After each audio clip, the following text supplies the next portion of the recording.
መጽሓፍ ምሳሌ ምዕራፍ 6 ካብ ፍቕዲ 1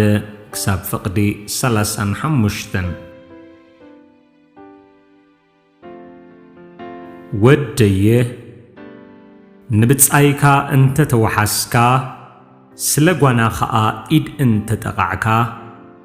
ብቓላት ኣፍካ ተተሓስካ ብቓላት ኣፍካ ተፈንጠርካ ወደየ ኣብ ኢድ ብጻይካ ኻብ ወደቕካስ ምእንቲ ኽትግርነ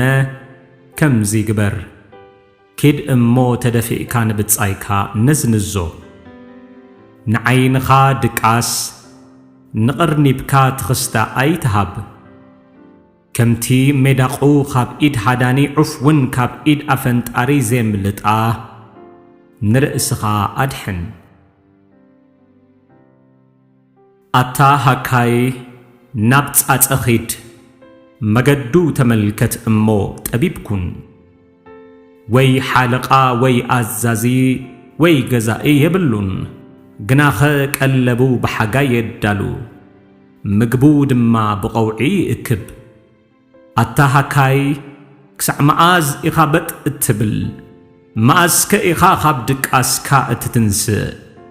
ሓንሳእ ምድቃስ ሓንሳእ ከኣ ምትኻስ ሓንሳእ ምእንቲ ኽትዓርፍውን ኣእዳውካ ምምስቓል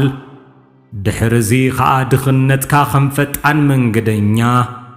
ስእነትካ ድማ ከም ኣጽዋር እተዓጥቀ ሰብኣይ ይመጸካ ሕሱም ሰብ ዓመፀኛ ሰብ ብወስላታ ኣፍ ይመላለስ ብዓይኑ ይጠቅስ ብእግሩ ይዛረብ በጻብዑ የመልክት ተንኰል ኣብ ልቡ እዩ ኩሉ ጊዜ እከይ ይፍሕስ ባእሲ ድማ ይዘርእ ስለዚ ጥፍኣቱ ብድንገት ይመጽእ ብቕጽበት ዓይኒ ይጭፍለቕ ፈውስውን ከቶ ይብሉን እግዚኣብሔር ዚጸልአን 6 ነገር እየን ኤረ ነፍሱ እምብዛ እትፍንፍንንሲ 7 እየን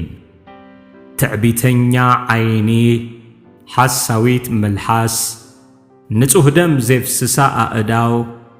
እኩይ ምኽሪ እትፍሕስ ልቢ እኩይ ነገር ናብ ዘበለ ዚቕልጥፋ ኣእጋር ሓሶት ዚዛረብ ሓሳዊ ምስክር ኣብ መንጎ ኣሕዋት ባእሲ ዚዘርእ ወደየ ንትእዛዝ ኣቦኻ ሓልዎ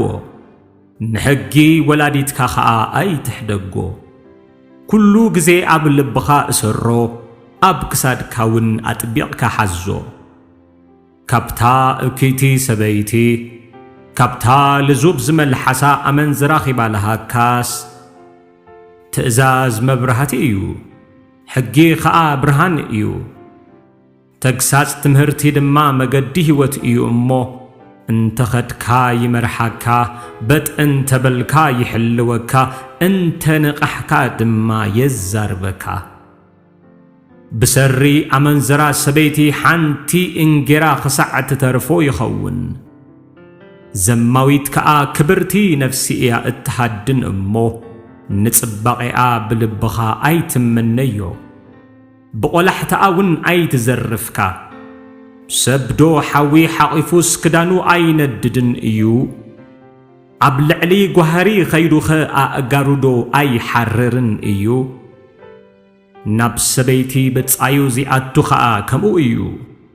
ዚትንክያ ኸይተቐጽዐ ከቶ ኣይተርፍን ሰራቒ ጠሚዩ ኽዕንገል ኢሉ እንተ ሰረቐ ሰብ ኣይንዕቆን እዩ እንተ ተታሕዘ ኸኣ 7 ኢድ ይዓዲ ኣብ ቤቱ ዘሎ ኹሉውን ይህብ እቲ ምስ ሰበይቲ ዚምንዝር ግና ልቢ የብሉን ንነፍሱ ኸይጥፍኣ ዚደሊ እዩ ኸምዚ ዝገብር